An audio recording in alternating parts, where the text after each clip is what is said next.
ਇਹ ਹੁਣ ਧੁਰ ਮਾਲਵੇ ਦੀ ਸਿਆਸਤ ਹੈ ਤੇ ਐ ਗਵਾਂਢ ਦੀ ਸਿਆਸਤ ਹੈ, ਜਿੱਥੇ ਕਦੇ ਬਾਦਲ ਸਾਹਿਬ ਬਿਨਾਂ ਸੂਚਨਾ ਦਿੱਤੇ ਉਹਨਾਂ ਦੇ ਖੇਤਾਂ 'ਚ ਉਹਨਾਂ ਦੇ ਫਾਰਮ ਤੇ ਗੇੜਾ ਮਾਰ ਆਉਂਦੇ ਆ। ਵੈਸੇ ਮੈਨੂੰ ਇਹ ਪਤਾ ਕਿ ਇਹਨਾਂ ਦੇ ਆਪਸ ਦੇ ਵਿੱਚ ਪਰਿਵਾਰਕ ਜਿਹੜੇ ਰਿਸ਼ਤੇ ਆ ਉਹ ਬਹੁਤ ਨਿੱਘੇ ਆ। ਅਕਸਰ ਜਦੋਂ ਵਿਧਾਨ ਸਭਾ ਦੇ ਪਟਲ ਤੇ ਵੀ ਮਿਲਦੇ ਸੀ ਤਾਂ ਵੀ ਆਪਸ ਦੇ ਵਿੱਚ ਬੜੇ ਖੁਸ਼ਗਵਾਰ ਮਾਹੌਲ 'ਚ ਮਿਲਦੇ ਸੀ। ਬਾਅਦ ਦੇ ਵਿੱਚ ਜਦੋਂ ਆਪਣੀ ਆਪਣੀ ਸੀਟ ਤੇ ਚਲੇ ਜਾਂਦੇ ਸੀ ਫਿਰ ਉਹ ਤਿੱਖੀਆਂ ਟਿੱਪਣੀਆਂ ਜ਼ਰੂਰ ਕਰਦੇ ਸੀ। ਹੁਣ ਜਿਹੜੀ ਗੱਲ ਚਰਨਜੀਤ ਸਿੰਘ ਚੰਨੀ ਨੇ ਚੱਕੀ ਆ ਜਾਂ ਉਹਨਾਂ ਨੇ ਇਹ ਮਸਲਾ ਉਠਾਇਆ, ਇਹ ਵੀ ਬਹੁਤ ਦੇਰ ਤੋਂ ਭਖ ਰਿਹਾ ਸੀ ਕਿ ਕਿਉਂ ਦਰਬਾਰ ਸਾਹਿਬ ਤੋਂ ਜਿਹੜਾ ਸਿੱਧਾ ਕੀਰਤਨ ਦਾ ਪ੍ਰਸਾਰਣ ਆ ਉਹ ਇੱਕ ਚੈਨਲ ਕਿਉਂ ਕਰੇ, ਇੱਕ ਹੀ ਚੈਨਲ ਦੀ ਮੋਨੋਪੋਲੀ ਕਿਉਂ ਹੋਵੇ। ਬਾਦਲ ਸਾਹਿਬ ਨੂੰ ਫੋਨ ਆਇਆ ਸੀ ਪ੍ਰਧਾਨ ਮੰਤਰੀ ਦਾ ਕਿ ਬਾਦਲ ਸਾਹਿਬ ਤੁਹਾਡੇ ਕਹਿਣੇ 'ਚ ਹੁੰਦੇ ਆ ਕਿਸਾਨ, ਤੁਸੀਂ ਬੜੇ ਵੱਡੇ ਲੀਡਰ ਹੋ ਪੰਜਾਬ ਦੇ, ਕਿਸਾਨਾਂ ਨੂੰ ਕਹੋ ਉਹ ਸਾਨੂੰ ਸਮਝਣ ਦੀ ਕੋਸ਼ਿਸ਼ ਕਰਨ। ਚੰਗਾ ਹੁੰਦਾ ਇਹ ਬਾਦਲ ਸਾਹਿਬ ਉਹ ਵੀਡੀਓ ਜਾਰੀ ਕਰਨ ਤੋਂ ਪਹਿਲਾਂ ਜਾਂ ਸੁਖਬੀਰ ਸਿੰਘ ਬਾਦਲ ਹੋਣੀ ਉਸ ਵੀਡੀਓ ਜਾਰੀ ਕਰਨ ਤੋਂ ਪਹਿਲਾਂ ਜਾਂ ਹਰਸਿਮਰਤ ਕੌਰ ਬਾਦਲ ਉਹ ਵੀਡੀਓ ਜਾਰੀ ਕਰਨ ਤੋਂ ਪਹਿਲਾਂ ਉਹਨਾਂ ਨੂੰ ਚੰਗੀ ਤਰ੍ਹਾਂ ਪੜ੍ਹਦੇ।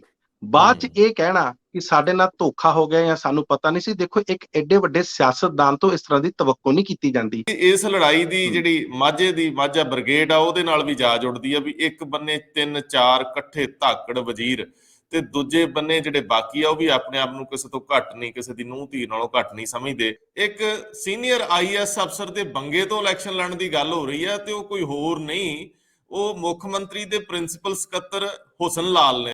ਇਹ ਜਿਹੜੇ ਬਿਊਰੋਕਰੇਟਸ ਹੁੰਦੇ ਆ, ਅਫਸਰ ਹੁੰਦੇ ਆ, ਇਹ ਰਾਜਨੀਤੀ ਦੇ ਵਿੱਚ ਆ ਕੇ ਆਮ ਤੌਰ ਤੇ ਕਾਮਯਾਬ ਨਹੀਂ ਹੁੰਦੇ। ਜਿੱਦਾਂ ਮੱਛੀ ਪਾਣੀ ਤੋਂ ਬਾਹਰ, ਜਿਵੇਂ ਉਹ ਕਹਿੰਦੇ ਆ, ਉਹ ਆਪਣੇ ਆਪ ਨੂੰ ਸਹਿਜ ਮਹਿਸੂਸ ਨਹੀਂ ਕਰਦੀ। ਸਵਾਗਤ, ਮੈਂ ਹਰਜਿੰਦਰ ਸਿੰਘ ਰੰਧਾਵਾ, ਤੁਸੀਂ ਦੇਖ ਰਹੇ ਹੋ ਪੰਜਾਬ ਟੈਲੀਵਿਜ਼ਨ ਔਰ ਮੇਰੇ ਨਾਲ ਨੇ senior journalist Manpreet Randhawa. Manpreet ji welcome. ਧੰਨਵਾਦ ਰੰਧਾਵਾ ਜੀ। ਮਨਪ੍ਰੀਤ ਜੀ, ਅਸੀਂ ਇੰਟੈਂਸ ਪੋਲਿਟਿਕਸ ਡਿਸਕਸ ਕਰਦੇ ਹਾਂ ਹਰ ਰੋਜ਼, ਲੇਕਿਨ ਅੱਜ ਮੈਂ ਇੱਕ ਖਬਰ ਜਿਹਨੇ ਮੈਨੂੰ ਰੋਕ ਲਿਆ ਉਹਦੇ ਤੋਂ ਸ਼ੁਰੂ ਕਰਨਾ ਚਾਹੁੰਦਾ। ਬਠਿੰਡੇ ਇਲਾਕੇ ਦੇ ਵਿੱਚ ਪਿੰਡ ਮਊਆਣਾ, ਉੱਥੇ ਕਦੇ ਜੰਮੀ ਵਿਸ਼ਵਦੀਪ ਬਾਪ ਨੇ ਜਦੋਂ ਇਹ ਨਾਂ ਰੱਖਿਆ ਤਾਂ ਦੁਨੀਆ ਨਜ਼ਰ 'ਚ ਹੋਊਗੀ, ਪੁੱਤਰੀ ਦੇ ਉੱਡਣ ਦਾ ਸਮਾਨ ਲੋਚਿਆ ਹੋਊਗਾ। ਫਿਰ ਇੱਕ ਦਿਨ ਜ਼ਿੰਦਗੀ ਇੰਨੀ ਗੌਣ ਹੋ ਜਾਂਦੀ ਹੈ, ਸਮਾਨ ਇੰਨਾ ਸੁੰਗੜ ਜਾਂਦਾ ਜਿਉਣ ਦਾ ਕਿ ਅਸੀਂ ਆਪਣੇ ਹੱਥੀਂ ਕਤਲ ਕਰਨ ਤੱਕ ਚਲੇ ਜਾਂਦੇ ਹਾਂ। ਉਹ ਪਰਿਵਾਰ ਜਿਹਦੇ ਵਿੱਚ ਪਿਓ ਪੁੱਤਰੀ ਨੇ ਆਪਸ ਵਿੱਚ ਸਹਿਮਤੀ ਨਾਲ ਮੌਤ ਨੂੰ ਗਲੇ ਲਾਇਆ। ਇਸ ਤੋਂ ਪਹਿਲਾਂ ਕਰੋਨਾ ਨੇ 2 ਜੀ ਉਹਨਾਂ ਦੇ ਖਾ ਲਏ। ਸਾਡੇ ਸਮਾਜ ਦਾ ਇਹ ਵਰਤਾਰਾ ਸਾਡੇ ਆਲੇ ਦੁਆਲੇ 'ਚ ਜੇ ਵਾਪਰਦਾ ਹੈ ਤੇ ਸਾਨੂੰ ਅੱਖਾਂ ਬੰਦ ਨਹੀਂ ਕਰਨੀਆਂ ਚਾਹੀਦੀਆਂ।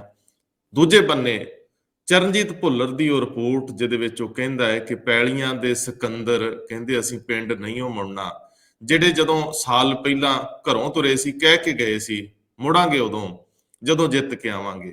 ਜਜ਼ਬਾ 2 ਧਿਰੀ ਹੁੰਦਾ ਹੈ, ਜਜ਼ਬਾ 2 ਤਰ੍ਹਾਂ ਦਾ ਹੈ। ਸੋ ਇਹਦੇ ਉੱਤੇ ਧਿਆਨ ਦੇਣ ਦੀ ਲੋੜ ਹੈ। ਇੱਕ ਬੰਨੇ ਪੰਜਾਬ ਖੁਦਕੁਸ਼ੀ ਕਰਦਾ, ਇੱਕ ਬੰਨੇ ਪੰਜਾਬ ਚੜ੍ਹਦੀ ਕਲਾ ਦਾ ਪ੍ਰਤੀਕ ਆ। ਸਾਨੂੰ ਇਹ ਦੇਖਣਾ ਹੋਊਗਾ ਕਿ ਗਲਤੀਆਂ ਕਿੱਥੇ ਕਿੱਥੇ ਨੇ ਜਾਂ ਸਾਡੀ ਵਿਰਾਸਤ ਵਿੱਚ ਕੀ ਚੰਗਾ ਪਿਆ। ਇਹਦੇ ਉੱਤੇ ਸ਼ਾਇਦ ਸਰਕਾਰਾਂ ਦਾ ਧਿਆਨ ਕੇਂਦਰਿਤ ਨਹੀਂ ਹੁੰਦਾ। ਕਲਚਰ ਨੂੰ ਪਾਸੇ ਰੱਖ ਕੇ ਤੁਸੀਂ ਜਿਉ ਨਹੀਂ ਸਕਦੇ। ਹੁਣ ਮੈਂ ਛੱਡਦੇ ਆ ਇਸ ਗੱਲ ਨੂੰ, ਅੱਗੇ ਵਧਦੇ ਆ ਉਹਨਾਂ ਸਾਰੇ ਲੋਕਾਂ ਲਈ ਜਿਨ੍ਹਾਂ ਨੇ ਜ਼ਿੰਦਗੀ ਨਾਲ ਵਫਾ ਨਹੀਂ ਕੀਤੀ ਤੇ ਮੌਤ ਨੂੰ ਗਲੇ ਲਾਇਆ। ਉਹਨਾਂ ਸਾਰਿਆਂ ਲਈ ਹਮਦਰਦੀ ਵੀ ਹੈ ਤੇ ਉਹਨਾਂ ਦੇ ਆਸ-ਪਾਸ ਰਹਿਣ ਵਾਲਿਆਂ ਲਈ ਇਹ ਲਫ਼ਜ਼ ਕਿ ਉਹਨਾਂ ਲਈ ਕੁਝ ਕਰੋ ਜਿਹੜੇ ਅਜੇ ਵੀ ਉਦਾਸੀਆਂ 'ਚ ਜੀਂਦੇ ਆ। ਮਨਪ੍ਰੀਤ ਜੀ, ਅੱਜ ਸਾਰੇ ਪੋਲੀਟੀਕਲ ਧਿਰਾਂ ਇੱਕੋ ਹੀ ਪੇਜ ਤੇ ਇੱਕੋ ਸਫ਼ੇ ਤੇ, ਇਹ ਮੈਂ ਤੁਹਾਥੋਂ ਪੁੱਛਣਾ ਹੈ। ਪੰਜਾਬ ਇੱਕ ਵਾਢੇ ਹੋ ਤੁਰਿਆ ਤੇ ਇਹਦੇ ਉੱਤੇ ਅੱਜ ਸਿਆਸਤ ਦਾ ਇੱਕ ਨਵਾਂ ਚੈਪਟਰ ਲਿਖਿਆ ਜਾਣ ਲੱਗ ਪਿਆ। ਦੂਜੇ ਬੰਨੇ ਕਿਸਾਨ ਜਥੇਬੰਦੀਆਂ ਦੇ ਕੁਝ ਐਸੇ ਫੈਸਲੇ ਨੇ ਜਿਹੜੇ ਉਹਨਾਂ ਦੀ ਦ੍ਰਿੜਤਾ ਨੂੰ ਦਰਸਾਉਂਦੇ ਨੇ ਤੇ ਸਰਕਾਰਾਂ ਦੇ ਵਿੱਚ ਬੇਭਰੋਸਗੀ ਦਾ ਆਲਮ ਸਿਰਜਦੇ ਨੇ। ਤੇ ਨਾਲ ਦੀ ਨਾਲ ਹੀ ਧਰਮਾਂ ਦੇ ਮਾਮਲਿਆਂ 'ਚ ਘੱਟ ਗਿਣਤੀ ਕਮਿਸ਼ਨ, ਅੱਜ ਕੱਲ ਤਾਂ ਉਹਦੇ ਚੇਅਰਮੈਨ ਵੀ ਸਾਡੇ ਸਰਦਾਰ ਲਾਲਪੁਰਾ ਸਾਹਿਬ ਨੇ, ਉਹ ਈਸਾਈਆਂ ਤੇ ਸਿੱਖਾਂ ਨੂੰ ਇਕੱਠਿਆਂ ਬਿਠਾ ਕੇ ਮਸਲਾ ਹੱਲ ਕਰਾਉਣਾ ਚਾਹੁੰਦੇ ਆ ਕਿ ਭਾਈ ਇੱਕ ਦੂਜੇ 'ਚ ਦਖਲ ਨਾ ਦਿਓ, ਜਬਰੀ ਧਰਮ ਪਰਿਵਰਤਨ ਨਾ ਕਰਾਓ। ਇਸ ਤੋਂ ਅੱਗੇ ਜਾਵਾਂਗੇ ਤਾਂ ਸਾਡੇ ਜਿਹੜੇ ਬਿੱਲ, ਸਾਡੇ ਜਿਹੜੇ ਕਾਨੂੰਨ, ਸਾਡੀਆਂ ਜਿਹੜੀਆਂ ਸਿਆਸਤਾਂ ਅੰਦਰ ਹੁੰਦੀਆਂ ਨੇ ਪਾਰਲੀਮੈਂਟ ਜਾਂ ਵਿਧਾਨ ਸਭਾਵਾਂ 'ਚ, ਉਹ ਨੋਟੀਫਾਈ ਕਿਉਂ ਨਹੀਂ ਹੁੰਦੀਆਂ ਸਮੇਂ ਸਿਰ। ਇਹ ਦੇਖਣ ਵਾਲੀ ਗੱਲ ਆ ਕਿ ਕਈ ਵਾਰੀ ਬਿੱਲ ਬਣ ਜਾਂਦੇ ਆ, ਲੋਕਾਂ ਦਾ ਪ੍ਰੈਸ਼ਰ ਵੀ ਹੁੰਦਾ ਤੇ ਕਈ ਵਾਰੀ ਲੋਕਾਂ ਨੂੰ ਲੁਭਾਉਣ ਲਈ ਵੀ ਬਣ ਜਾਂਦਾ, ਪਰ ਉਹ ਇੰਪਲੀਮੈਂਟ ਕਿਉਂ ਨਹੀਂ ਹੁੰਦਾ? ਕਿਉਂਕਿ ਉਹ ਨੋਟੀਫਾਈ ਨਹੀਂ ਹੁੰਦਾ। ਤੇ ਹੋਰ ਬਹੁਤ ਸਾਰੀਆਂ ਐਸੀਆਂ ਖਬਰਾਂ ਜਿਨ੍ਹਾਂ ਨੇ ਬੰਨ ਕੇ ਬਿਠਾ ਲਿਆ ਲੋਕਾਂ ਨੂੰ ਕਿ ਜੇ ਸੱਚਮੁੱਚ ਵੱਡੇ ਤੋਂ ਵੱਡੇ ਵਿਅਕਤੀ ਦੇ ਖਿਲਾਫ ਵੀ ਤੁਸੀਂ ਖੜੇ ਹੁੰਨੇ ਹੋ ਤੇ ਡੈਡੀਕੇਸ਼ਨ ਨਾ ਹੁੰਦੇ ਹੋ, ਇੱਕ ਦਿਨ ਗੱਲ ਸੁਣੀ ਹੋ ਜਾਂਦੀ ਹੈ। ਸੋ ਸਭ ਤੋਂ ਪਹਿਲਾਂ ਇੱਕੋ ਸਫ਼ੇ ਤੇ ਸਾਰੀਆਂ ਸਿਆਸੀ ਪਾਰਟੀਆਂ ਪੰਜਾਬ ਦੀਆਂ, ਇਹਦੇ ਤੇ ਤੁਹਾਡੀ ਟਿੱਪਣੀ ਚਾਹੁੰਦਾ ਹੈ। ਅੱਜ ਲੜਾਈ ਗੁੰਝਲਦਾਰ ਨਹੀਂ, ਸਿੱਧੀ ਜੀ ਵੀ ਹੋ ਗਈ ਜੀ। ਰੰਧਾਵਾ ਜੀ, ਬਿਲਕੁਲ ਤੁਸੀਂ ਗੱਲ ਇਹ ਸਹੀ ਕਹੀ ਹੈ ਕਿ ਸਾਰੀਆਂ ਪਾਰਟੀਆਂ ਇੱਕੋ ਸਫ਼ੇ ਤੇ ਆ ਗਈਆਂ। ਦੇਖੋ, ਤੁਸੀਂ ਇਹਨਾਂ ਪਾਰਟੀਆਂ ਦਾ ਮਕਸਦ ਕੀ ਹੈ, ਮਨਸ਼ਾ ਕੀ ਹੈ, ਇਹ ਬੜੀ ਕਲੀਅਰ ਤੇ ਸਾਫ਼ ਨਜ਼ਰ ਆਉਂਦੀ ਆ। ਮੈਨੂੰ ਯਾਦ ਆ ਜਦੋਂ ਨਵਜੋਤ ਸਿੰਘ ਸਿੱਧੂ ਦੀ ਤੁਸੀਂ ਗੱਲ ਕਰਦੇ ਹੋ, ਤੇ ਇਹ ਜਾ ਕੇ ਜਦੋਂ ਪਾਕਿਸਤਾਨ ਜਾਂਦੇ ਆ, ਪਿਛਲੇ ਸਾਲ ਯਾਦ ਕਰੋ ਜਦੋਂ ਕਰਤਾਰਪੁਰ ਸਾਹਿਬ ਦਾ ਲਾਂਘਾ ਪਹਿਲੀ ਵਾਰੀ ਖੁੱਲਦਾ, ਹਰਸਿਮਰਤ ਕੌਰ ਬਾਦਲ ਉਦੋਂ ਕੈਬਨਿਟ ਮੰਤਰੀ ਹੁੰਦੇ ਆ, ਉਹ ਬਤੌਰ ਭਾਰਤ ਸਰਕਾਰ ਵੱਲੋਂ ਜਾਂਦੇ ਆ, ਤੇ ਨਵਜੋਤ ਸਿੰਘ ਸਿੱਧੂ ਉਸ ਟਾਈਮ ਪੰਜਾਬ ਸਰਕਾਰ ਦਾ ਹਿੱਸਾ ਸੀ, ਉਹ ਵੀ ਉੱਥੇ ਜਾਂਦੇ ਆ। ਪਰ ਉਹ ਜਾਂਦੇ ਆ ਇਮਰਾਨ ਖਾਨ ਜਿਹੜੇ ਪ੍ਰਧਾਨ ਮੰਤਰੀ ਨੇ ਪਾਕਿਸਤਾਨ ਦੇ, ਉਹਨਾਂ ਦੇ ਸੱਦੇ ਤੇ। ਉੱਥੇ ਜਾ ਕੇ ਤੁਹਾਨੂੰ ਯਾਦ ਆ ਜਿਸ ਹਿਸਾਬ ਦੇ ਨਾਲ ਉਹਨਾਂ ਨੂੰ ਤਵੱਜੋ ਮਿਲਦੀ ਆ, ਜੋ ਉਹਨਾਂ ਦਾ ਸਵਾਗਤ ਹੁੰਦਾ, ਸਤਿਕਾਰ ਹੁੰਦਾ, ਉਹ ਵਾਕਈ ਆਪਣੇ ਆਪ ਦੇ ਵਿੱਚ ਬਹੁਤ ਸਾਰੀਆਂ ਪੋਲੀਟੀਕਲ ਪਾਰਟੀਆਂ ਦੇ ਜਿਹੜੇ ਲੀਡਰ ਆ, ਉਹ ਬੜੇ ਨਾਖੁਸ਼ ਹੋ ਜਾਂਦੇ ਆ। ਉਹਨਾਂ ਨੂੰ ਲੱਗਦਾ ਜਿਹੜਾ ਕ੍ਰੈਡਿਟ ਉਹਨਾਂ ਨੂੰ ਮਿਲਣਾ ਸੀ ਉਹ ਤਾਂ ਮਿਲਿਆ ਹੀ ਨਹੀਂ, ਸਾਰੀ ਦੀ ਸਾਰੀ ਲਾਈਮਲਾਈਟ ਤਾਂ ਉਹ ਖਿੱਚ ਗਏ। ਤੇ ਖਾਸ ਤੌਰ ਤੇ ਜਦੋਂ ਉਹ ਕੁੰਵਰ ਜਾਵੇਦ ਬਾਜਵਾ ਜਿਹੜੇ ਉੱਥੇ ਦੇ chief of the army staff ਆ, ਉੱਥੇ ਦੇ ਜਨਰਲ ਨੇ, ਉਹਨਾਂ ਨੂੰ ਜੱਫੀ ਪਾ ਲੈਂਦੇ, ਤਾਂ ਫਿਰ ਇਸ ਤੇ ਵੀ ਸਿਆਸਤ ਸ਼ੁਰੂ ਹੋ ਜਾਂਦੀ ਆ। ਹੁਣ ਆਪਾਂ ਅੱਜ ਦੇ ਸੰਦਰਭ ਚ ਆਉਂਦੇ ਆ, ਆਪਾਂ ਨੂੰ ਸਾਰਿਆਂ ਨੂੰ ਪਤਾ ਜਦੋਂ ਤੋਂ ਕਰਤਾਰਪੁਰ ਸਾਹਿਬ ਦਾ ਲਾਂਘਾ ਖੁੱਲਿਆ ਤੇ ਉਸ ਤੋਂ ਬਾਅਦ ਸਾਰਿਆਂ ਨੇ ਬੜੀਆਂ ਖੁਸ਼ੀਆਂ ਮਨਾਈਆਂ। ਕੱਲ ਦਰਅਸਲ ਜਦੋਂ ਤੋਂ ਇਹਨਾਂ ਨੇ ਕਿਹਾ, ਨਵਜੋਤ ਸਿੰਘ ਸਿੱਧੂ ਨੇ, ਕਿ ਇਮਰਾਨ ਖਾਨ ਤਾਂ ਮੇਰੇ ਵੱਡੇ ਭਰਾ, ਇਹੋ ਜਿਹੀ ਕਿਹੜੀ ਗਲਤ ਗੱਲ ਉਹਨਾਂ ਨੇ ਕਹੀ ਆ? ਜਾਂ ਕਿਸੇ ਦੇਸ਼ ਦੇ ਪ੍ਰਧਾਨ ਮੰਤਰੀ ਨੂੰ ਵੱਡਾ ਭਰਾ ਕਹਿ ਦੇਣਾ, ਜਾਂ ਆਪਣੇ ਨਾਲ ਉਹਨਾਂ ਦੇ ਚੰਗੇ ਸੰਬੰਧਾਂ ਬਾਰੇ ਗੱਲ ਕਰ ਲਈ, ਤੇ ਇਹਦੇ ਚ ਮਾੜੀ ਗੱਲ ਕੀ ਆ? ਮੈਨੂੰ ਲੱਗਦਾ ਇਹ ਪਾਰਟੀਆਂ ਦੀ, ਜਦੋਂ ਸੁਖਬੀਰ ਸਿੰਘ ਬਾਦਲ ਇਹ ਗੱਲ ਕਹਿੰਦੇ ਆ ਕਿ ਇਹਦੇ ਨਾਲ ਪੰਜਾਬ ਦਾ ਮਾਹੌਲ ਵਿਗੜ ਜੂ, ਮੈਨੂੰ ਨਹੀਂ ਲੱਗਦਾ। ਪੰਜਾਬ 'ਚ ਤੁਸੀਂ ਵੀ ਰਹਿੰਦੇ ਹੋ ਰੰਧਾਵਾ ਜੀ, ਮੈਂ ਵੀ ਰਹਿਣਾ, ਤੇ ਬਹੁਤ ਸਾਰੇ ਜਿਹੜੇ ਲੱਖਾਂ ਲੋਕ ਇਸ ਪੰਜਾਬ ਦੀ ਧਰਤੀ ਤੇ ਰਹਿੰਦੇ ਆ। ਬਹੁਤ ਸਾਰੀਆਂ ਕਵਾਇਤਾਂ ਸ਼ੁਰੂ ਹੋਈਆਂ ਸੀ, ਕੋਸ਼ਿਸ਼ਾਂ ਸ਼ੁਰੂ ਹੋਈਆਂ ਸੀ, ਜਦੋਂ ਕੁਲਦੀਪ ਨਈਅਰ ਹੋਣੀ ਮੋਮਬੱਤੀਆਂ ਲੈ ਕੇ ਜਾਂਦੇ ਸੀ, ਤੇ ਲਗਾਤਾਰ ਕੋਸ਼ਿਸ਼ ਹੁੰਦੀ ਸੀ ਕਿ ਦੋਨਾਂ ਮੁਲਕਾਂ ਦੇ ਵਿੱਚ ਸੰਬੰਧ ਵਧੀਆ ਰਹਿਣ। ਇਹਦੇ ਵਿੱਚ ਦੱਸੋ ਮਾੜੀ ਗੱਲ ਕੀ ਆ? ਹੁਣ ਲੱਗਦਾ ਕਿ ਇਹਨਾਂ ਨੂੰ ਆਮ ਆਦਮੀ ਪਾਰਟੀ ਹੋਵੇ, ਚਾਹੇ ਜਿਹੜੇ ਕਾਂਗਰਸ ਦੇ ਕੁਝ ਲੀਡਰ ਹੋਵੇ ਜਿਨ੍ਹਾਂ ਤੋਂ ਜ਼ਮੀਨ ਖੁੱਸ ਗਈ ਹੈ, ਜਿਨ੍ਹਾਂ ਦਾ ਵਕਾਰ ਥੱਲੇ ਡਿੱਗ ਪਿਆ, ਚਾਹੇ ਉਹ ਮਨੀਸ਼ ਤਿਵਾੜੀ ਹੋਣ, ਕੈਪਟਨ ਅਮਰਿੰਦਰ ਸਿੰਘ ਬਾਹਰ ਹੋ ਗਏ ਆ, ਇਹ ਹੋਣ, ਇਹ ਸਾਰਿਆਂ ਨੂੰ ਕਿਤੇ ਨਾ ਕਿਤੇ ਲੱਗਦਾ ਕਿ ਨਵਜੋਤ ਸਿੰਘ ਸਿੱਧੂ ਹੋਰ ਤਾਂ ਕਿਸੇ ਇਸ਼ੂ ਤੇ ਘੇਰੇ ਨਹੀਂ ਜਾਣੇ, ਇਸ ਇਸ਼ੂ ਤੇ ਘੇਰ ਲਓ, ਕਿਉਂਕਿ ਇਹ ਲੋਕਾਂ ਦੇ ਜਜ਼ਬਾਤਾਂ ਨੂੰ ਭੜਕਾਉਂਦਾ। ਉਹ ਗੱਲ ਕਰਦੇ ਆ ਜੋੜਨ ਦੀ। ਦੇਖੋ, ਇਸ ਵਿੱਚ ਮੈਂ ਬੜੀ ਸਪਸ਼ਟ ਗੱਲ ਕਰਦਾ। ਇੱਕ ਮੈਂ ਤੁਹਾਨੂੰ ਹੋਰ ਉਦਾਹਰਨ ਦੇਣਾ ਚਾਹੁੰਦਾ, ਵਿਰਾਟ ਕੋਹਲੀ ਹਿੰਦੁਸਤਾਨ ਦੀ ਕ੍ਰਿਕਟ ਟੀਮ ਦੇ ਕੈਪਟਨ ਆ। ਪਿਛਲੇ ਦਿਨ ਉਹਨਾਂ ਦੇ ਇੱਕ ਬੌਲਰ ਸੀ ਮੁਹੰਮਦ ਸ਼ਮੀ, ਉਹਨਾਂ ਤੇ ਬਹੁਤ ਸਾਰੇ ਲੋਕਾਂ ਨੇ ਹਮਲਾ ਕਰਤਾ, ਇਸ ਕਰਕੇ ਕਿ ਉਹ ਘੱਟ ਗਿਣਤੀ ਤੋਂ, ਉਹ ਇੱਕ ਮੁਸਲਿਮ ਭਾਈਚਾਰੇ ਤੋਂ ਆਉਂਦੇ, ਤੇ ਵਿਰਾਟ ਕੋਹਲੀ ਅੱਗੇ ਆ ਕੇ ਉਹਨਾਂ ਦੀ ਸਪੋਰਟ ਚਾਹੁੰਦੇ ਆ। ਉਹ ਕਹਿੰਦੇ ਇਹੋ ਜਿਹੀਆਂ ਵੰਡੀਆਂ ਪਾਉਣੀਆਂ ਬੰਦ ਕਰੋ, ਉਹ ਸਾਡੇ ਮੁਲਕ ਦਾ ਹਿੱਸਾ ਨੇ, ਉਹਨਾਂ ਦੇ ਖਿਲਾਫ ਇਹ ਬੋਲਣਾ ਬੰਦ ਕਰੋ। ਤੇ ਲੋਕਾਂ ਨੇ ਉਹਨਾਂ ਨੂੰ ਟ੍ਰੋਲਿੰਗ ਉਹਨਾਂ ਦੀ ਸ਼ੁਰੂ ਕਰਤੀ। ਕਹਿਣ ਦਾ ਮਤਲਬ ਵੀ ਪੰਜਾਬ ਹੋਵੇ ਜਾਂ ਪੂਰਾ ਭਾਰਤ ਹੋਵੇ, ਕੁਝ ਅਨਸਰ ਇਹੋ ਜਿਹੇ ਆ ਜਿਹੜੇ ਚਾਹੁੰਦੇ ਨਹੀਂ ਕਿ ਕਿਸੇ ਤਰ੍ਹਾਂ ਸੁਖਾਵੇਂ ਜਿਹੜੇ ਸੰਬੰਧ ਆ ਉਹ ਗੁਆਂਢੀ ਮੁਲਕਾਂ ਦੇ ਨਾਲ ਸਾਡੇ ਬਣਨ, ਉਹਨਾਂ ਦੇ ਨਾਲ ਸਾਡੇ ਜਿਹੜੇ ਰਿਸ਼ਤੇ ਆ ਉਹ ਬਿਹਤਰ ਹੋਣ। ਦੇਖੋ, ਦੁਨੀਆ ਭਰ ਦੇ ਵਿੱਚ ਇਹ ਕਵਾਇਤ ਤੇ ਕੋਸ਼ਿਸ਼ਾਂ ਜਾਰੀ ਆ, ਚਾਹੇ ਯੂਰਪ ਹੋਵੇ, ਚਾਹੇ ਨਾਰਥ ਅਮਰੀਕਾ ਹੋਵੇ, ਕੋਰੀਆ ਤੱਕ ਦੇ ਜਿਹੜੇ ਸਾਊਥ ਕੋਰੀਆ, ਨਾਰਥ ਕੋਰੀਆ ਆਪਸ ਦੇ ਵਿੱਚ ਦੁਸ਼ਮਣ ਆ, ਉਹ ਮਿਲਦੇ ਨੇ। ਕਹਿਣ ਦਾ ਮਤਲਬ, ਹਾਂ, ਜਿਸ ਧਰਤੀ ਤੋਂ ਜੋ ਕੁਝ ਵੀ ਹੁੰਦਾ, ਜੇ ਉੱਥੇ ਅੱਤਵਾਦ ਨੂੰ ਹਵਾ ਮਿਲਦੀ ਹੈ, ਤੇ ਕੇਂਦਰ ਸਰਕਾਰ ਬੈਠੀ ਆ ਇਹਨਾਂ ਚੀਜ਼ਾਂ ਨੂੰ, ਇਹਨਾਂ ਇਸ਼ੂਜ਼ ਨੂੰ ਟੇਕ ਅਪ ਕਰਨ ਲਈ। ਲੇਕਿਨ ਜਿਹੜੇ ਲੋਕ ਹੁੰਦੇ ਆ, ਆਪਸ ਦੇ ਵਿੱਚ ਲੋਕ ਸੰਪਰਕ ਆ। ਜਦੋਂ ਵਾਜਪਾਈ ਸਾਹਿਬ, ਅਟਲ ਬਿਹਾਰੀ ਵਾਜਪਾਈ ਸਾਹਿਬ ਬੱਸ ਲੈ ਕੇ ਜਾਂਦੇ ਆ, ਉਹਨਾਂ ਦੀ ਵੀ ਇਹੀ ਕੋਸ਼ਿਸ਼ ਸੀ ਕਿ ਆਪਸ ਦੇ ਵਿੱਚ ਸੰਬੰਧ ਚੰਗੇ ਹੋਣਗੇ ਡਾਇਲੌਗ ਰਾਹੀਂ। ਤੁਸੀਂ ਇੱਕ ਦਿਨ ਗੱਲ ਕੀਤੀ ਸੀ ਡਾਇਲੌਗ ਦੀ। ਦੇਖੋ, ਡਾਇਲੌਗ ਤੇ ਆਪਸ ਦੇ ਵਿੱਚ ਗੱਲਬਾਤ ਨਾਲ ਜੋ ਮਸਲੇ ਹੱਲ ਹੋ ਜਾਣੇ ਆ, ਸੁਲਝ ਜਾਣੇ ਆ, ਉਹਦਾ ਕੋਈ ਵੀ ਬਦਲ ਨਹੀਂ ਆ। ਸੋ ਇਸ ਕਰਕੇ ਮੈਨੂੰ ਇਹ ਲੱਗਦਾ ਕਿ ਇਹਨਾਂ ਲੋਕਾਂ ਕੋਲੇ ਕੋਈ ਹੋਰ ਮੁੱਦਾ ਨਹੀਂ ਆ। ਔਰ ਜਿਸ ਤਰ੍ਹਾਂ ਇੱਕ ਗੱਲ ਹੋਰ ਆਉਂਦੀ ਆ ਕਿ ਸ਼ਾਇਦ ਇਹ ਖਾਸ ਤਬਕੇ ਦੀਆਂ ਵੋਟਾਂ ਨੂੰ ਰਿਝਾਉਣਾ ਚਾਹੁੰਦੇ ਆ। ਰੰਧਾਵਾ ਜੀ, ਇੱਕ ਗੱਲ ਮੈਂ ਹੋਰ ਕਹਿਣਾ ਚਾਹੁੰਦਾ ਕਿ ਸਾਡੇ ਇਸ ਪੰਜਾਬ ਦੀ ਧਰਤੀ ਦਾ ਕੋਈ ਵੀ ਬਸ਼ਿੰਦਾ ਆਮ ਤੌਰ ਤੇ ਕਿਸੇ ਵੀ ਭਾਈਚਾਰੇ ਤੋਂ, ਇੱਥੋਂ ਦੇ ਲੋਕ ਇੰਨੇ ਕੱਟੜ ਨਹੀਂ ਆ। ਹਾਂ, ਕੁਝ ਲੋਕ ਹੋ ਸਕਦੇ ਆ, ਉਹ ਕਿਸੇ ਵੀ ਧਰਮ ਨਾਲ, ਕਿਸੇ ਵੀ ਜਾਤ ਨਾਲ, ਕਿਸੇ ਵੀ ਮਾਸ਼ਰੇ ਨਾਲ, ਕਿਸੇ ਭਾਈਚਾਰੇ ਨਾਲ ਸੰਬੰਧ ਰੱਖ ਸਕਦੇ ਆ, ਪਰ ਲੋਕ ਇਹਨਾਂ ਚੀਜ਼ਾਂ ਨੂੰ ਨਹੀਂ ਦੇਖਦੇ। ਉਹ ਆਪਸੀ ਭਾਈਚਾਰੇ ਨੂੰ, ਪਿਆਰ ਨੂੰ ਜ਼ਿਆਦਾ ਤਰਜੀਹ ਦਿੰਦੇ ਨੇ, ਪਹਿਲ ਦਿੰਦੇ ਨੇ। ਜੀ, ਮੈਂ ਭਾਸਕਰ ਸਾਹਿਬ ਨੂੰ ਪੁੱਛਿਆ, ਮੈਂ ਕਿਹਾ ਬਤੌਰ ਹਿੰਦੂ ਤੁਹਾਨੂੰ ਕਦੇ ਡਰ ਲੱਗਦਾ? ਉਹ ਕਹਿੰਦੇ ਜੀ ਡਰ ਤਾਂ 84 ਚ ਨਹੀਂ ਲੱਗਿਆ, ਕਿਉਂਕਿ ਇੱਥੇ ਕੋਈ ਇਸ ਤਰ੍ਹਾਂ ਦਾ ਮਾਹੌਲ ਹੀ ਨਹੀਂ। ਸਾਰੇ ਇੱਕ ਦੂਜੇ ਨਾਲ ਅਸੀਂ ਇਕੱਠੇ ਵਿਚਰਦੇ ਹਾਂ ਤੇ ਸਾਡੀਆਂ ਮਹਿਫਲਾਂ ਵੀ ਇਕੱਠੀਆਂ, ਸਾਡੇ ਜੀਣ ਮਰਨ ਵੀ ਇਕੱਠੇ। ਬੜਾ ਚੰਗਾ ਲੱਗਦਾ ਜਦੋਂ ਜਿਨ੍ਹਾਂ ਫਿਰਕਿਆਂ ਨੂੰ ਤੁਸੀਂ ਫੋਕਸ 'ਚ ਰੱਖ ਕੇ ਸਿਆਸਤ ਕਰਦੇ ਹੋ ਤੇ ਉਹ ਤੁਹਾਡੀ ਇਸ ਤਰ੍ਹਾਂ ਦੀ ਸੋਚ ਤੇ ਹੱਸ ਕੇ ਮਜ਼ਾਕ ਦੇ ਵਿੱਚ ਉਹਨੂੰ ਲੈਂਦੇ ਆ।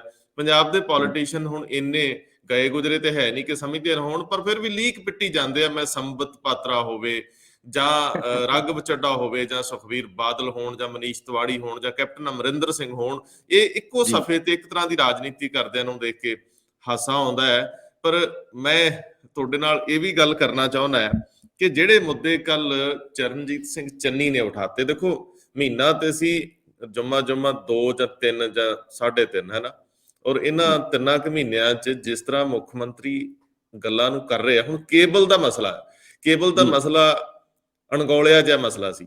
ਦੂਜਾ ਮਸਲਾ ਦਰਬਾਰ ਸਾਹਿਬ ਤੋਂ ਗੁਰਬਾਣੀ ਪ੍ਰਸਾਰਨ ਦਾ। ਜੀ ਮੈਂ ਤਾਂ ਅਕਾਲ ਤਖਤ ਦੇ ਜਥੇਦਾਰ ਨੂੰ ਮਿਲੂੰਗਾ ਜਾ ਕੇ ਕਿ ਸਾਰੇ ਚੈਨਲਾਂ ਨੂੰ ਗੁਰਬਾਣੀ ਪ੍ਰਸਾਰਨ ਦਾ ਹੱਕ ਦਿਓ, ਇੱਕ ਇਕੱਲਾ ਕਿਉਂ ਕਰੇ, ਇਹ ਵੀ ਬੜਾ ਵੱਡਾ ਮਸਲਾ ਹੈ। ਤੇ ਤੀਜਾ ਉਹਨਾਂ ਨੇ ਕਿਹਾ ਕਿ ਡੀਜੀਪੀ ਦੀ ਨਿਯੁਕਤੀ ਜਲਦ ਹੋ ਜਾਊਗੀ। ਇਹਦਾ ਮਤਲਬ ਕਿ ਜਿਹੜੇ ਅਤੀਤ ਵਿੱਚ ਵੱਡੇ ਮਸਲੇ ਉਠਾਏ ਜਾਂਦੇ ਰਹੇ ਆ ਇੱਕ ਵਿਅਕਤੀ ਵਿਸ਼ੇਸ਼ ਵੱਲੋਂ, ਅੱਜ ਉਹਨਾਂ ਨੂੰ ਤਰਜੀਹੀ ਤੌਰ ਤੇ ਜੇ ਐਡਰੈਸ ਕੀਤਾ ਜਾ ਰਿਹਾ ਤਾਂ ਪਾਰਟੀ ਦੀ ਜਿਹੜੀ ਸਿਖਰਲੀ ਕਮਾਂਡ ਹੈ, ਹਾਈ ਕਮਾਂਡ ਹੈ, ਉਹ ਕੁਝ ਕਹਿ ਰਹੀ ਆ।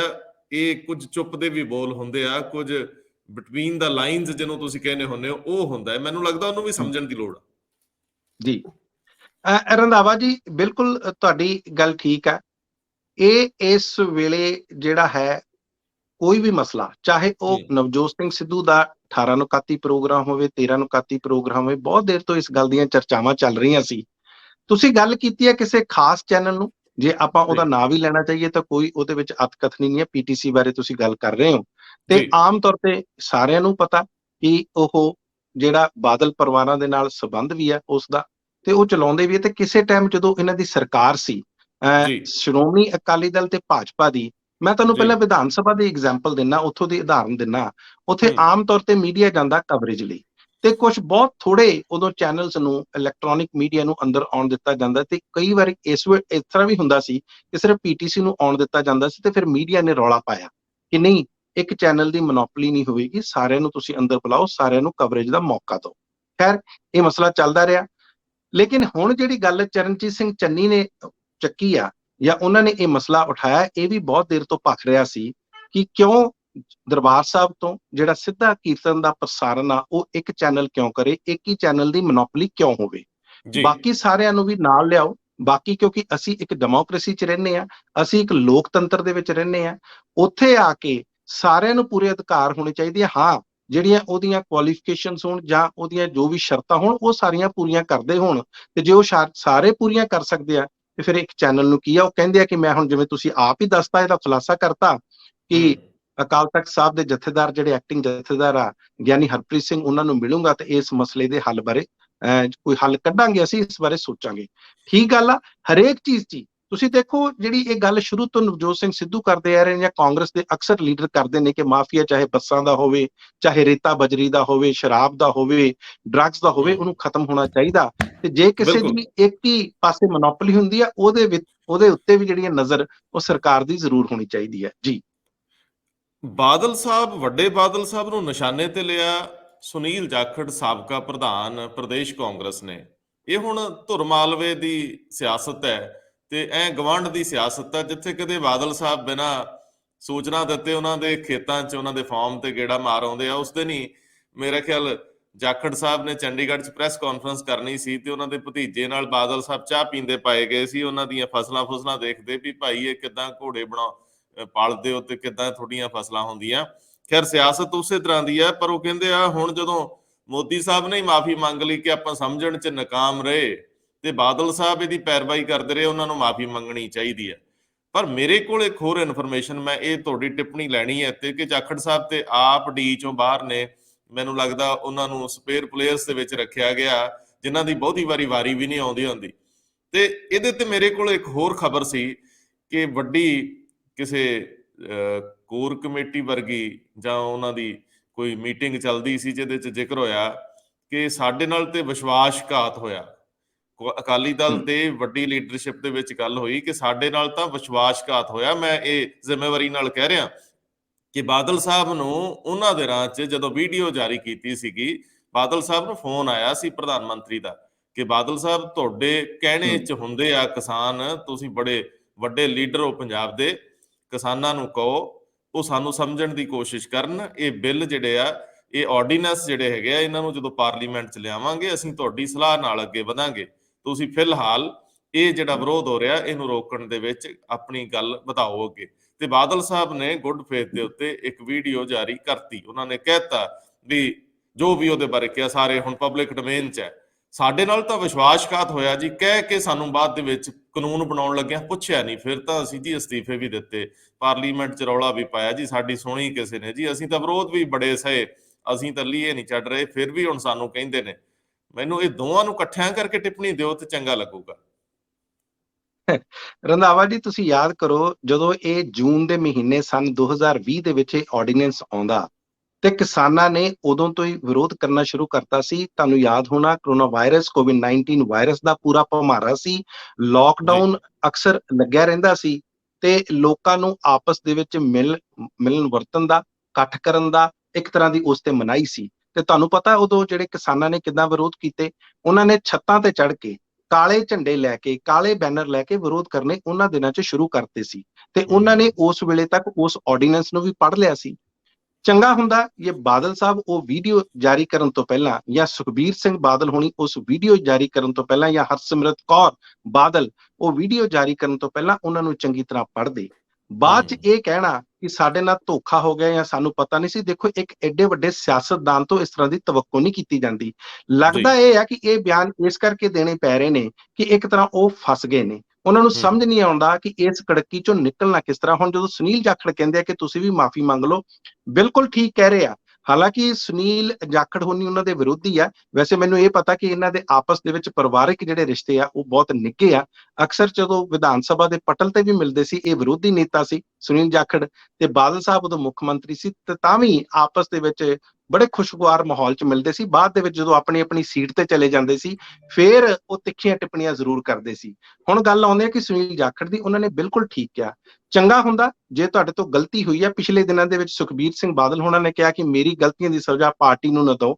ਇਸੇ ਤਰ੍ਹਾਂ ਜੇ ਬਾਦਲ ਸਾਹਿਬ ਵੀ ਇਸ ਗੱਲ ਤੇ ਮਾਫੀ ਮੰਗਣਗੇ ਤਾਂ ਮੈਨੂੰ ਲੱਗਦਾ ਲੋਕਾਂ ਦੇ ਜਿਹੜੇ ਹਿਰਦੇ ਹੁੰਦੇ ਆ, ਲੋਕਾਂ ਦੇ ਦਿਲ ਹੁੰਦੇ ਆ, ਉਹ ਬੜੇ ਉਦਾਰ ਹੁੰਦੇ ਆ, ਉਹ ਮਾਫ ਕਰਨ ਲਈ ਤਿਆਰ ਹੁੰਦੇ ਆ। ਲੇਕਿਨ ਆਪਣੀ ਗਲਤੀ ਮੰਨੋ ਜ਼ਰੂਰ। ਇਹ ਨਾ ਕਹੋ ਇਸ ਦਾ ਕੈਬਨਿਟ ਹੀ ਨਹੀਂ ਸੀ, ਸਾਨੂੰ ਤਾਂ ਧੋਖਾ ਦੇਤਾ। ਜੇ ਤੁਹਾਨੂੰ ਧੋਖਾ ਦਿੱਤਾ ਤੇ ਜਿਹੜਾ ਆਮ ਇਨਸਾਨ ਆ, ਇੱਕ ਆਮ ਕਿਸਾਨ ਆ, ਉਹਨਾਂ ਦਾ ਕੀ ਬਣੂਗਾ? ਤੁਸੀਂ ਉਹਨਾਂ ਦੇ ਮੋਢੀ ਹੋ, ਤੁਸੀਂ ਉਹਨਾਂ ਦੇ ਲੀਡਰ ਹੋ। ਜੇ ਲੀਡਰ ਕਿਸੇ ਵੀ ਜੰਗ ਦੀ ਜਿੱਤਣ ਤੇ ਆਪ ਸਿਹਰਾ ਲੈਂਦਾ ਤੇ ਜੇ ਕੋਈ ਉਹ ਤੋਂ ਗਲਤ ਫੈਸਲਾ ਹੋ ਜਾਏ ਜਾਂ ਕਿਸੇ ਗਲਤ ਚੀਜ਼ ਨੂੰ ਉਹ ਕਹਿ ਦੇ ਤੇ ਉਸ 'ਚ ਮਾਫੀ ਮੰਗਣ 'ਚ ਕੋਈ ਹਰਜ਼ ਨਹੀਂ ਆ। ਹੁਣ ਕਹਿ ਸਕਦੇ ਆ, ਔਰ ਮੈਨੂੰ ਲੱਗਦਾ ਜਿਹੜਾ ਡਿੱਗਿਆ ਹੋਇਆ ਵਕਾਰ ਆ ਉਹਦੇ ਵਿੱਚ ਕੁਛ ਨਾ ਕੁਛ ਉਭਾਰ ਹੋਏਗਾ, ਉਹਦੇ ਵਿੱਚ ਕੁਛ ਨਾ ਕੁਛ ਫਾਇਦਾ ਹੀ ਹੋਏਗਾ, ਕੋਈ ਮਾੜਾ ਨਹੀਂ ਹੋਣਾ। ਅਰਵਿੰਦ ਕੇਜਰੀਵਾਲ ਉਹਨਾਂ ਨੂੰ ਯਾਦ ਕਰੋ, ਉਹਨਾਂ ਨੇ ਵੀ ਬੜੀ ਵਾਰੀ ਮਾਫੀ ਮੰਗੀ ਹੈ ਤੇ ਹੁਣੇ ਪ੍ਰਧਾਨ ਮੰਤਰੀ ਨਰਿੰਦਰ ਮੋਦੀ ਹੋਣਾ ਨੇ ਲਗਭਗ 1 ਸਾਲ ਬਾਅਦ ਖੁੱਲ ਕੇ ਉਹਨਾਂ ਨੇ ਵੀ ਮਾਫੀ ਮੰਗ ਲਿਆ ਕਿ ਮਾਫ ਕੀਤਾ ਜਾਵੇ। ਮੈਂ ਤਾਂ ਕੋਸ਼ਿਸ਼ ਬਹੁਤ ਕੀਤੀ, ਤਪੱਸਿਆ ਬਹੁਤ ਕੀਤੀ, ਲੇਕਿਨ ਅਸੀਂ ਕਿਸਾਨਾਂ ਨੂੰ ਸਮਝਾਉਣ ਤੇ ਨਾਕਾਮਯਾਬ ਰਹੇ।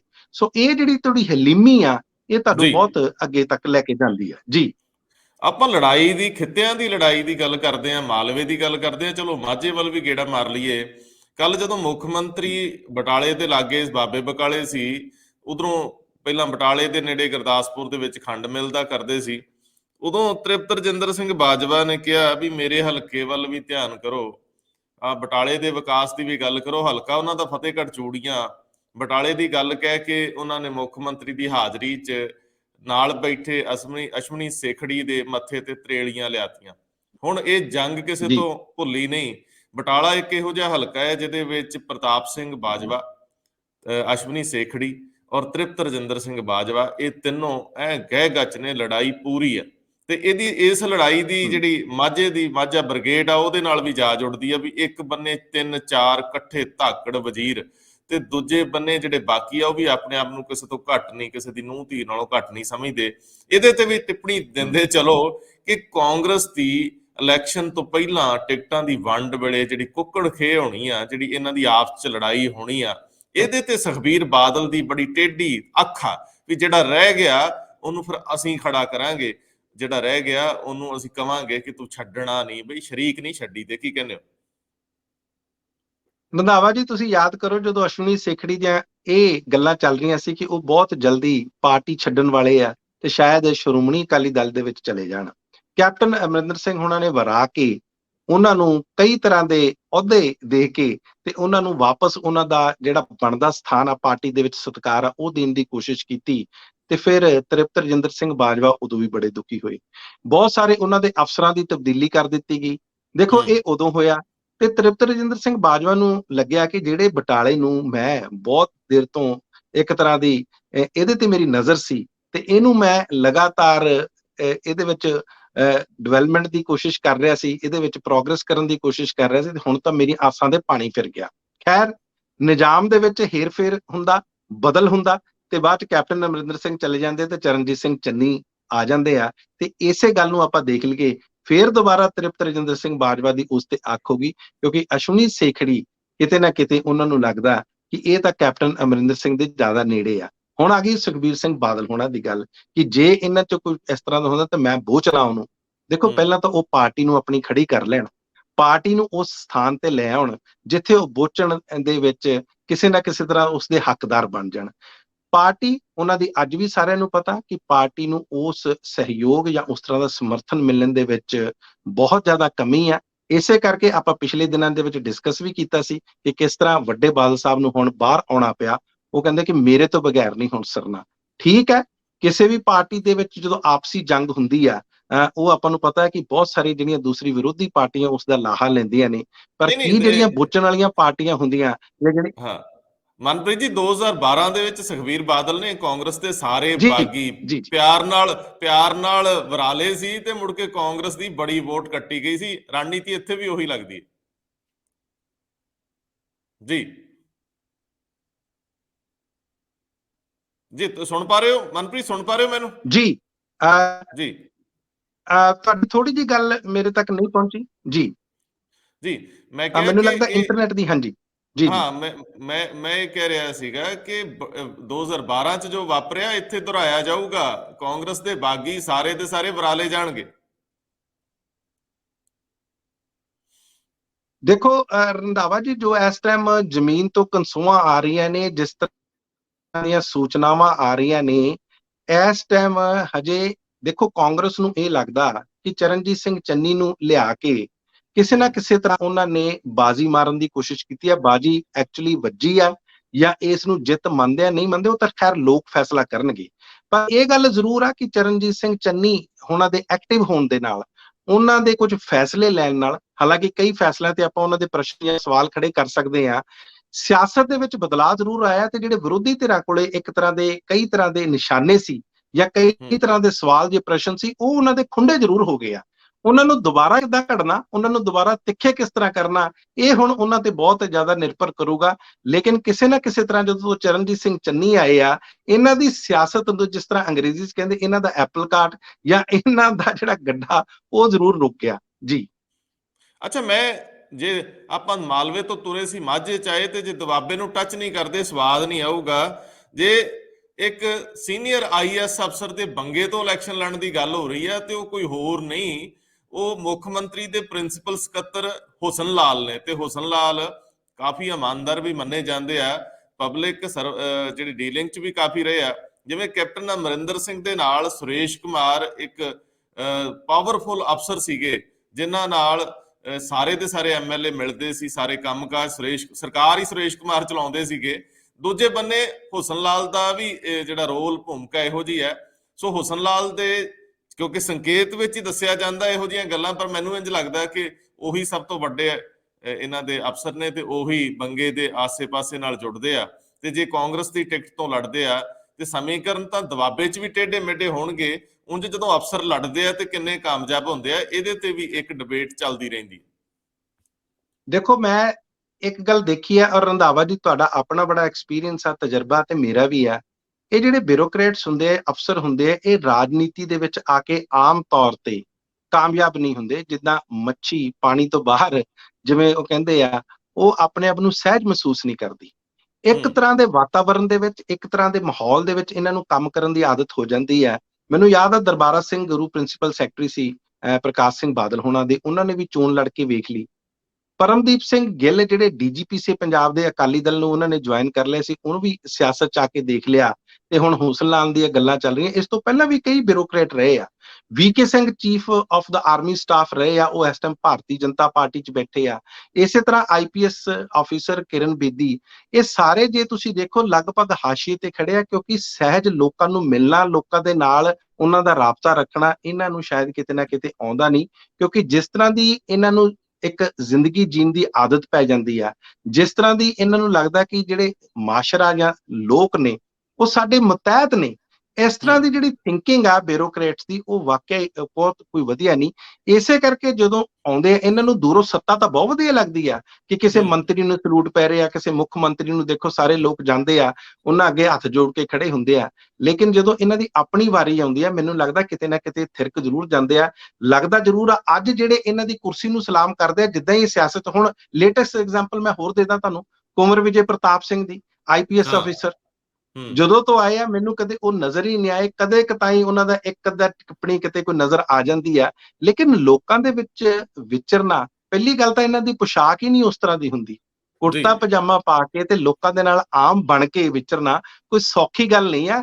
ਦੂਰੋਂ ਬਹੁਤ ਸੋਹਣਾ ਲੱਗਦਾ, ਲੇਕਿਨ ਵਿੱਚ ਜਾ ਕੇ ਦੇਖੋ, ਉਹਨਾਂ ਦੀਆਂ ਮੁਸੀਬਤਾਂ ਦੇਖੋ, ਉਹਨਾਂ ਦੇ ਦੁੱਖ ਦੇਖੋ, ਉਹਨਾਂ ਦੇ ਦਰਦ ਦੇਖੋ, ਤੇ ਫੇਰ ਪਤਾ ਲੱਗਦਾ ਅਸੀਂ ਤਾਂ ਸਿਰਫ 에ਅਰ ਕੰਡੀਸ਼ਨ ਕਮਰਿਆਂ 'ਚ ਹੀ ਬੈਠੇ ਰਹੇ, ਸਾਨੂੰ ਤਾਂ ਇਹਨਾਂ ਦੀਆਂ ਜਿਹੜੀਆਂ ਅਸਲੀ ਜਿਹੜੇ ਇਹਨਾਂ ਦੇ ਦੁੱਖ ਤਕਲੀਫਾਂ ਉਹ ਕਦੇ ਪਤਾ ਹੀ ਨਹੀਂ ਲੱਗੀਆਂ। ਇਸੇ ਕਰਕੇ ਇਹ ਲੋਕ ਕਾਮਯਾਬ ਨਹੀਂ ਹੁੰਦੇ ਜੀ।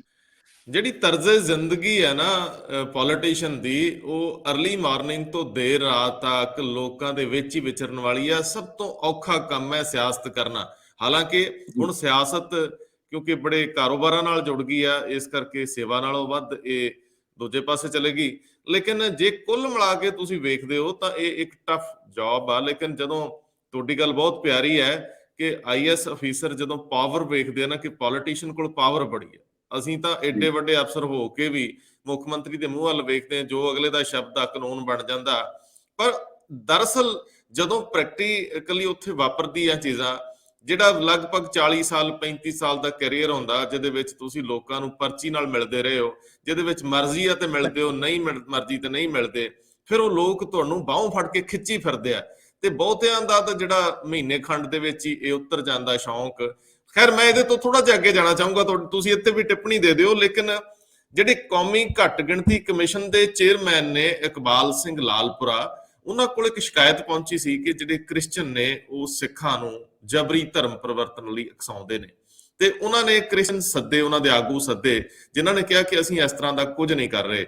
ਹੁਣ ਉਹਨਾਂ ਨੇ ਅਕਾਲ ਤਖਤ ਸਾਹਿਬ ਦੇ ਜਥੇਦਾਰ ਨੂੰ ਇਹ ਕਿਹਾ ਕਿ ਤੁਹਾਡੀ ਜਿਹੜੀ ਇਹ ਤੁਹਾਡੇ ਸ਼ੰਕੇ ਨੇ, ਇਹ ਨਿਵਰਤ ਤਾਂ ਹੀ ਹੋ ਸਕਦੇ ਜੇ ਤੁਹਾਡੀ ਇਕੱਠੀ ਮੀਟਿੰਗ ਹੋਵੇ। ਹੁਣ ਇਹ ਇਕੱਠੀ ਮੀਟਿੰਗ ਦਾ ਪ੍ਰਬੰਧ ਕੀਤਾ ਜਾ ਰਿਹਾ, ਇਹਨੂੰ ਚੰਗੀ ਪਹਿਲ ਮੰਨ ਸਕਦੇ ਆ। ਇੱਕ ਟਿੱਪਣੀ ਇੱਥੇ ਦੇ ਦਿਓ, ਪਹਿਲਾਂ ਅਫਸਰਾਂ ਵਾਲੀ ਗੱਲ ਤੇ ਜੇ ਟਿੱਪਣੀ ਦੇਣੀ, ਕਿਉਂਕਿ ਉਹ ਤੁਹਾਡਾ ਮਨ ਭਾਉਂਦਾ ਵਿਸ਼ਾ, ਦੇ ਲਿਓ ਜੀ। ਜੀ ਉਹ ਬਸ ਸਰ ਮੈਂ ਇੱਕ ਗੱਲ ਕਹਿਣੀ ਸੀ, ਕਿਉਂਕਿ ਜਿਹੜੇ ਅਫਸਰ ਹੁੰਦੇ ਆ ਉਹ ਅਕਾਊਂਟੇਬਲ ਜਾਂ ਜਵਾਬਦੇਹ ਨਹੀਂ ਹੁੰਦੇ, ਤੇ ਜਿਹੜੇ ਪੋਲੀਟੀਸ਼ੀਅਨ ਆ ਉਹ ਹਰ 5 ਸਾਲਾਂ ਬਾਅਦ ਜਵਾਬਦੇਹ ਹੁੰਦੇ। ਸਿਰਫ ਇੰਨੀ ਗੱਲ ਕਹਿਣੀ ਸੀ ਮੈਂ। ਅਗਲੀ ਗੱਲ ਤੇ ਜਿਹੜੀ ਮੈਂ ਆਉਣਾ, ਜਿਹੜੀ ਤੁਸੀਂ ਇਹ ਗੱਲ ਮੇਰੇ ਤੋਂ ਪੁੱਛੀ ਆ, ਘੱਟ ਗਿਣਤੀ ਦਾ ਜਿਹੜਾ ਕਮਿਸ਼ਨ ਆ ਲਾਲਪੁਰਾ ਸਾਹਿਬ, ਤੇ ਪਿਛਲੇ ਦਿਨਾਂ ਦੇ ਵਿੱਚ ਜਿਸ ਤਰ੍ਹਾਂ ਸਾਡੇ ਅਕਾਲ ਤਖਤ ਸਾਹਿਬ ਦੇ ਜਥੇਦਾਰ ਨੇ ਗਿਆਨੀ ਹਰਪ੍ਰੀਤ ਸਿੰਘ, ਉਹਨਾਂ ਨੇ ਵੀ ਗੱਲ ਕਹੀ, ਉਹਨਾਂ ਨੇ ਆਪਣਾ ਸਰੋਕਾਰ ਜਤਾਇਆ ਕਿ ਜਿਹੜੇ ਧਰਮ ਪਰਿਵਰਤਨ ਆ ਇਸ ਨੂੰ ਰੋਕਣਾ ਚਾਹੀਦਾ। ਰੰਧਾਵਾ ਜੀ ਮੈਂ ਥੋੜਾ ਜਿਹਾ ਇਹਨੂੰ ਵਿਸਤਾਰ ਦੇ ਨਾਲ ਇਸ ਕਰਕੇ ਗੱਲ ਕਰਨਾ ਚਾਹੁੰਦਾ ਕਿ ਜਿਹੜਾ ਧਰਮ ਪਰਿਵਰਤਨ ਆ, ਅਕਸਰ ਭਾਜਪਾ ਨੇ ਇਸ ਤੇ ਕਾਨੂੰਨ ਬਣਾਏ ਨੇ। ਉੱਤਰ ਪ੍ਰਦੇਸ਼ ਦੇ ਵਿੱਚ ਬਣਾਇਆ, ਗੁਜਰਾਤ ਦੇ ਵਿੱਚ ਬਣਾਇਆ, ਮੱਧ ਪ੍ਰਦੇਸ਼ ਦੇ ਵਿੱਚ ਬਣਾਇਆ। ਧਰਮ ਪਰਿਵਰਤਨ ਨੂੰ ਅਸੀਂ ਥੋੜਾ ਜਿਹਾ ਪੋਲੀਟੀਕਲੀ ਵੀ ਦੇਖਦੇ ਹਾਂ। ਦੇਖੋ ਮੈਨੂੰ ਇਹ ਲੱਗਦਾ ਕਿ ਕੋਈ ਵੀ ਧਰਮ ਇਸ ਗੱਲ ਲਈ ਆਜ਼ਾਦ ਆ, ਜੇ ਉਹਨਾਂ ਨੂੰ ਲੱਗਦਾ ਕਿ ਕੋਈ ਇਸ ਤਰ੍ਹਾਂ ਦਾ ਮਾਸ਼ਰਾ ਭਾਈਚਾਰਾ ਜਿਹੜਾ ਬਿਲਕੁਲ ਦੱਬਿਆ ਕੁਚਲਿਆ, ਜਿਨ੍ਹਾਂ ਨੂੰ ਕਿਸੇ ਤਰ੍ਹਾਂ ਦੀਆਂ ਸਹੂਲਤਾਂ ਨਹੀਂ ਮਿਲਦੀਆਂ, ਤੇ ਜੇ ਅਸੀਂ ਉਹਨਾਂ ਨੂੰ ਮੋਢਾ ਦੇ ਦਈਏ, ਸਹਾਰਾ ਦੇ ਦਈਏ, ਤੇ ਉਸ ਤੋਂ ਬਾਅਦ ਉਹ ਸਾਡਾ ਧਰਮ ਅਪਣਾ ਲੈਣ, ਤੇ ਮੈਨੂੰ ਨਹੀਂ ਲੱਗਦਾ ਇਸ ਵਿੱਚ ਕਿਸੇ ਤਰ੍ਹਾਂ ਦੀ ਕੋਈ ਗਲਤੀ ਆ ਜਾਂ ਇਸ ਵਿੱਚ ਕਿਸੇ ਤਰ੍ਹਾਂ ਦਾ ਕੋਈ ਕ੍ਰਾਈਮ ਆ। ਤੁਸੀਂ ਇੱਕ ਚੀਜ਼ ਦੇਖੋ, ਅੱਜ ਵੀ ਹਿੰਦੁਸਤਾਨ ਦੇ ਵਿੱਚ, ਭਾਰਤ ਦੇ ਵਿੱਚ ਬਹੁਤ ਸਾਰੇ ਇਸ ਤਰ੍ਹਾਂ ਦੇ ਧਾਰਮਿਕ ਸਥਾਨ ਆ ਜਿੱਥੇ ਨੀਵੀਆਂ ਜਾਤਾਂ ਜਿਨ੍ਹਾਂ ਨੂੰ ਮੰਨਿਆ ਜਾਂਦਾ, ਉਹਨਾਂ ਨੂੰ ਜਾਣ ਦੇ ਹੁਕਮ ਨਹੀਂ ਆ, ਉਹਨਾਂ ਨੂੰ ਇਜਾਜ਼ਤ ਨਹੀਂ ਹੈ। ਪਰ ਇਸ ਤਰ੍ਹਾਂ ਦੇ ਵੀ ਬਹੁਤ ਸਥਾਨ ਆ ਜਿੱਥੇ ਸਾਰਿਆਂ ਲਈ ਦੀਦਾਰ, ਦਰਸ਼ਨ, ਪਾਠ, ਨਮਾਜ਼ ਹਰ ਤਰ੍ਹਾਂ ਖੁੱਲਾ। ਤੁਸੀਂ ਦੇਖਣਾ ਹੋਊਗਾ। ਔਰ ਆਪਾਂ ਨੂੰ ਇਹ ਵੀ ਪਤਾ ਰੰਧਾਵਾ ਜੀ ਕਿ ਕਿਸ ਤਰ੍ਹਾਂ ਜਿਹੜੇ ਇਹ ਕੁਝ ਲੋਕ ਨੇ, ਜੇ ਆਪਾਂ ਕ੍ਰਿਸਚੀਅਨ ਮਿਸ਼ਨਰੀਜ਼ ਤੇ ਆ ਜਾਈਏ ਤੇ ਬਹੁਤ ਸਾਰੇ ਸਾਡੇ ਪੰਜਾਬ ਤੋਂ ਤੁਹਾਨੂੰ ਇਹ ਲੱਗੂਗਾ ਕਿ ਜਿਹੜੀਆਂ ਥੋੜੀਆਂ ਪਿਛੜੀਆਂ ਸ਼੍ਰੇਣੀਆਂ ਨੇ ਉਹਨਾਂ ਨੇ ਇਸ ਧਰਮ ਨੂੰ ਵੀ ਅਪਣਾਇਆ। ਆਪਣੇ ਪੰਜਾਬ 'ਚ ਇਸ ਦੀਆਂ ਬਹੁਤ ਸਾਰੀਆਂ ਉਦਾਹਰਨਾਂ ਮਿਲ ਜਾਣਗੀਆਂ। ਫਿਰ ਉਹਨਾਂ ਨੂੰ ਚਾਹੇ ਉਹਨਾਂ ਦੇ ਐਜੂਕੇਸ਼ਨਲ ਇੰਸਟੀਟਿਊਸ਼ਨ, ਚਾਹੇ ਉਹਨਾਂ ਦੇ ਮੈਡੀਕਲ ਕਾਲਜ ਹੋਣ, ਚਾਹੇ ਉਹਨਾਂ ਦੀਆਂ ਕੋਈ ਵੀ ਸੰਸਥਾਵਾਂ ਹੋਣ, ਉੱਥੇ ਪਹਿਲ ਦੇ ਆਧਾਰ ਤੇ ਉਹਨਾਂ ਨੂੰ ਰੱਖਿਆ ਵੀ ਜਾਂਦਾ।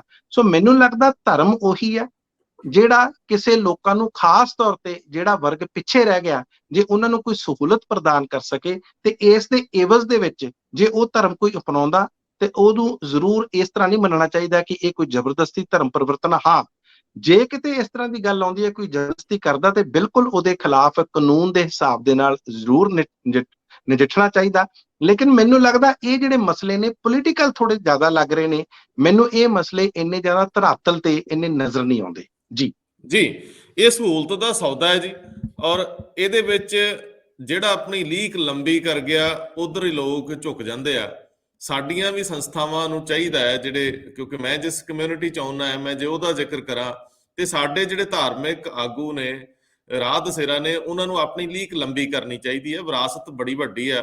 ਹੁਣ ਉਹਨੂੰ ਜੇ ਤੁਸੀਂ ਢੰਗ ਨਾਲ ਅੱਗੇ ਨਹੀਂ ਵਧਾਉਂਦੇ ਤਾਂ ਕੁਦਰਤੀ ਆ ਲੋਕ ਕੋਈ ਹੋਰ ਰਾਹ ਲੱਭ ਲੈਂਦੇ ਨੇ, ਫਿਰ ਸਾਨੂੰ ਸ਼ਿਕਵਾ ਕਰਨ ਦਾ ਹੱਕ ਨਹੀਂ। ਮੈਂ ਜ਼ਰੂਰ ਜਾਂਦੇ ਜਾਂਦੇ ਜ਼ਿਕਰ ਕਰੂੰਗਾ ਕਿ ਜੇ ਕਿਧਰੇ ਅੱਜ ਟੈਕਨੀਕਲੀ ਤੁਹਾਨੂੰ ਕੋਈ ਸਮੱਸਿਆ ਲੱਗੇ ਦੋਸਤੋ, ਕਿਉਂਕਿ ਮਨਪ੍ਰੀਤ ਜੀ ਵਾਲੀ ਸਾਈਡ ਤੋਂ ਦਰਮਿਆਨ ਦੇ ਵਿੱਚ ਇੰਟਰਨੈਟ ਦੀ ਸਮੱਸਿਆ ਆਈ ਆ, ਜੇ ਕਿਧਰੇ ਕੋਈ ਆਵਾਜ਼ ਜਾਂ ਹੋਰ ਪਰੇਸ਼ਾਨੀ ਹੋਈ ਹੋਵੇ ਤੇ ਉਹਦੇ ਲਈ ਮਾਫੀ। ਮਨਪ੍ਰੀਤ ਜੀ, ਜਦੋਂ ਮਊਆਣੇ 'ਚ 2 ਚਿਖਾ ਬਲੀਆਂ ਤੇ ਮਗਰ ਪਰਿਵਾਰ ਦਾ ਕੋਈ ਰੋਣ ਵਾਲਾ ਵੀ ਨਹੀਂ ਸੀ, ਤੇ ਉਦੋਂ ਭੁੱਬ ਤਾਂ ਨਿਕਲਦੀ ਆ, ਉਦੋਂ ਇੱਕ ਦਰਦ ਤਾਂ ਉੱਠਦਾ ਹੈ। ਸ਼ਾਲਾ ਇਹ ਦਰਦ ਕਿਸੇ ਨੂੰ ਹੰਡਾਉਣਾ ਨਾ ਪਵੇ ਤੇ ਇਹ ਤਕਲੀਫਾਂ ਲਈ ਸਰਕਾਰਾਂ ਥੋੜੀਆਂ ਜੀਆਂ ਅਗਾਂਹ ਵਧਣ। ਜਿਸ ਦੌਰ ਚੋਂ ਅਸੀਂ ਲੰਘ ਕੇ ਆਏ ਆ ਉਹਦੇ ਵਿੱਚ ਜਿੰਨੀਆਂ ਵੀ ਪਰੇਸ਼ਾਨੀਆਂ, ਉਹਨਾਂ ਦੀ ਨਿਸ਼ਾਨਦੇਹੀ ਕਰ ਲੈਣੀ ਚਾਹੀਦੀ ਆ। ਬਹੁਤ ਸਾਰੇ ਲੋਕਾਂ ਦੇ ਰੁਜ਼ਗਾਰ ਗਏ ਹੋਣਗੇ, ਜੀ ਗਏ ਹੋਣਗੇ, ਕੋਈ ਨਿਰਾਸ਼ਾ 'ਚ ਜੀ ਰਿਹਾ ਹੋਊਗਾ। ਸੁਸਾਇਟੀ ਦੀ ਜ਼ਿੰਮੇਵਾਰੀ ਬਣਦੀ ਆ ਕਿ ਉਹ ਆਪਣੇ ਹਮਸਾਇਆਂ ਦਾ, ਆਲੇ ਦੁਆਲੇ ਵਾਲਿਆਂ ਦਾ ਧਿਆਨ ਰੱਖਣ। ਬਹੁਤ ਮਿਹਰਬਾਨੀ। ਬਹੁਤ ਬਹੁਤ ਧੰਨਵਾਦ ਤੁਹਾਡਾ ਰੰਧਾਵਾ ਜੀ।